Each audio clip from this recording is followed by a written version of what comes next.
जी अस्सलाम वालेकुम।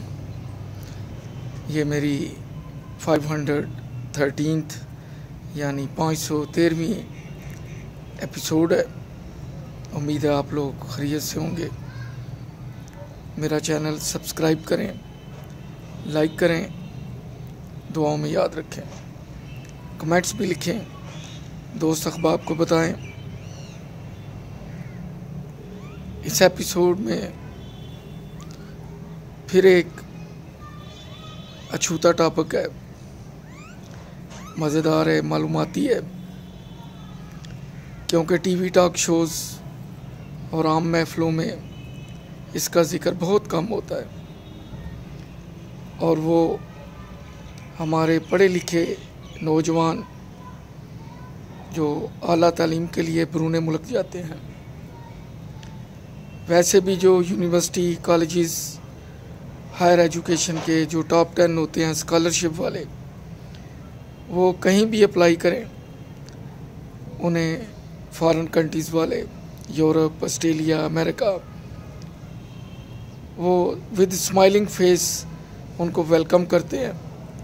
उन्हें पता होता है कि यंग है, एनर्जेटिक है, नॉलेज रखता है, कॉन्फिडेंस है।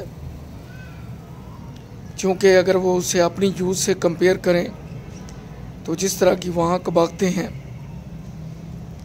वो हमारे उन बच्चों में ख़ास कर नहीं होती जो टॉपर होते हैं।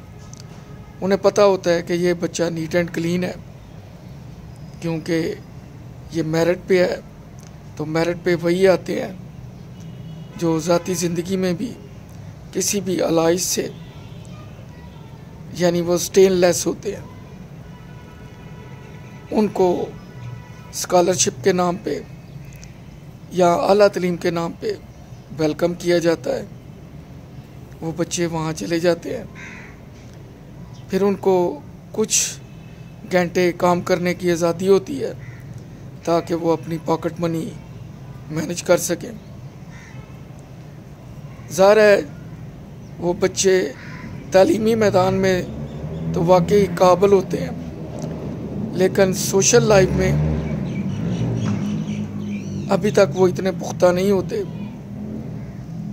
इस तरह यूरोप वालों को या अमेरिका, ऑस्ट्रेलिया वालों को मैं तो यही कहूँगा कि बेहतरीन ईंधन मैसर आ जाता है, जिनसे उनके दफ्तरों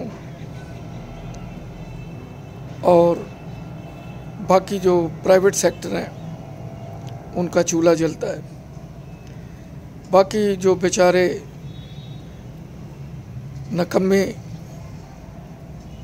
अनपढ़, वो बाई रोड लांचों के ज़रिए छुपते छुपाते गोलियां खाते जब पहुंच जाते हैं या बक्स में बंद होके वापस आ जाते हैं।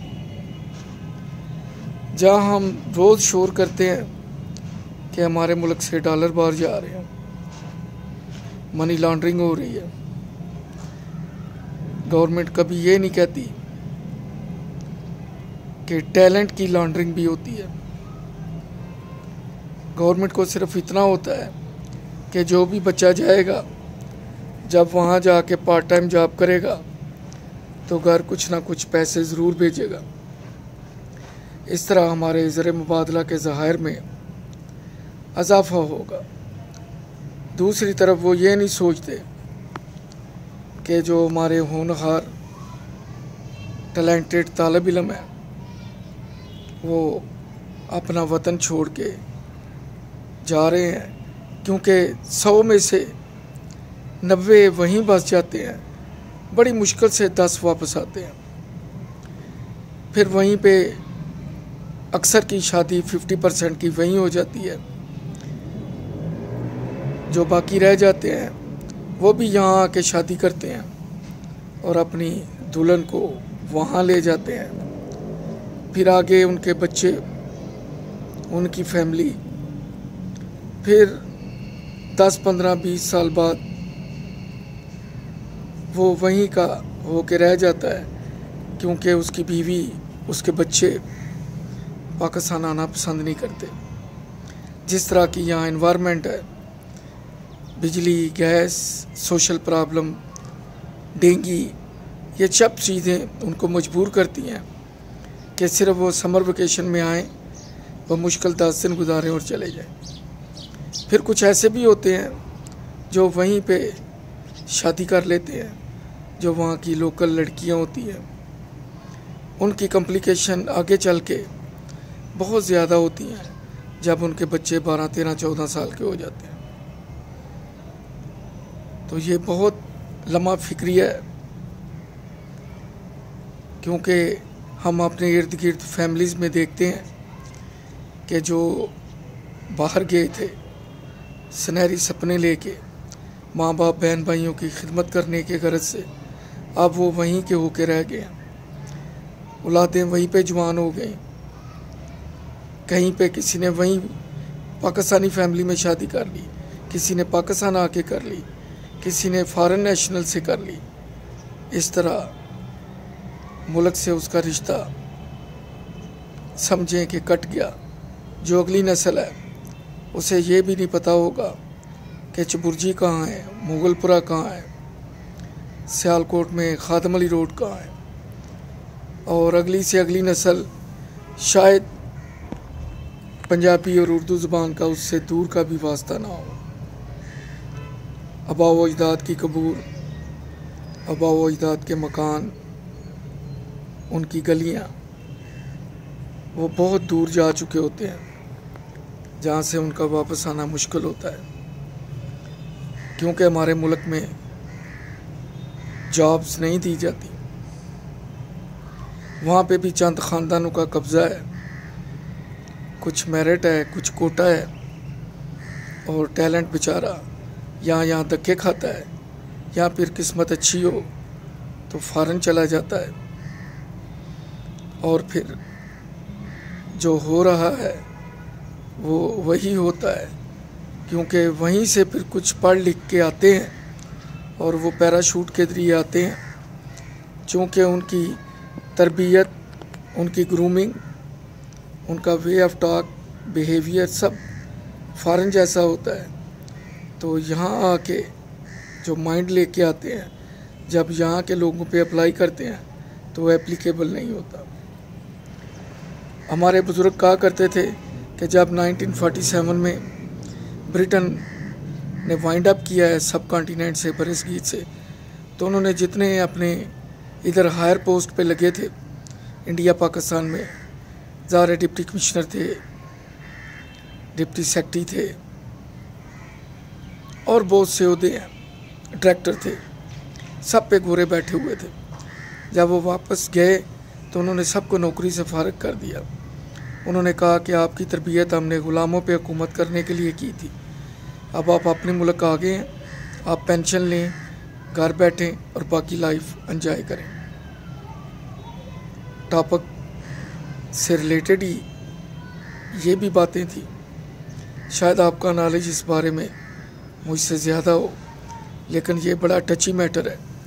मैं 2 साल यूरोप में रहा हूँ, वहाँ मैंने देखा है कि पाकिस्तानी 10-10, 12-12, 14-14 साल से आए, एक दफ़ा भी वापस पाकिस्तान नहीं आए, क्योंकि उनके डॉक्यूमेंट की प्रॉब्लम है, उनके वीज़े रिन्यू नहीं हुए, और उन्हें पता है कि अगर वो एक दफ़ा वापस गए तो फिर वो दोबारा यूरोप वापस नहीं आएंगे।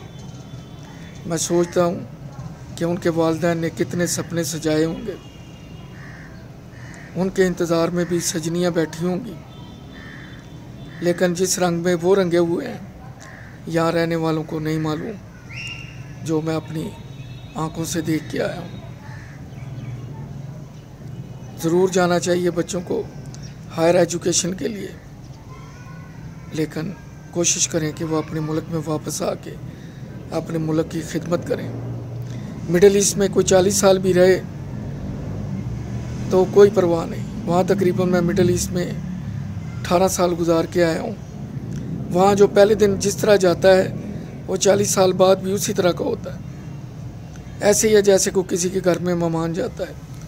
लेकिन यूरोप में उसको पासपोर्ट, रेजिडेंट कार्ड, अमेरिका वगैरह में ग्रीन कार्ड, इस तरह वो वहीं का हो के रह जाता है।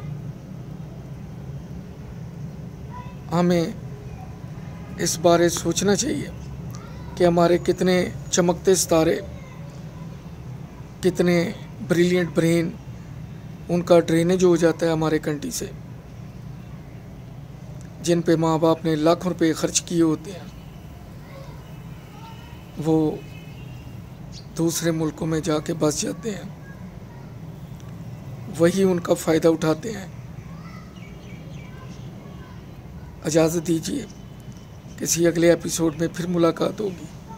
अपना ख्याल रखिए, मेरा चैनल सब्सक्राइब कीजिए, लाइक कीजिए। अल्लाह हाफिज़।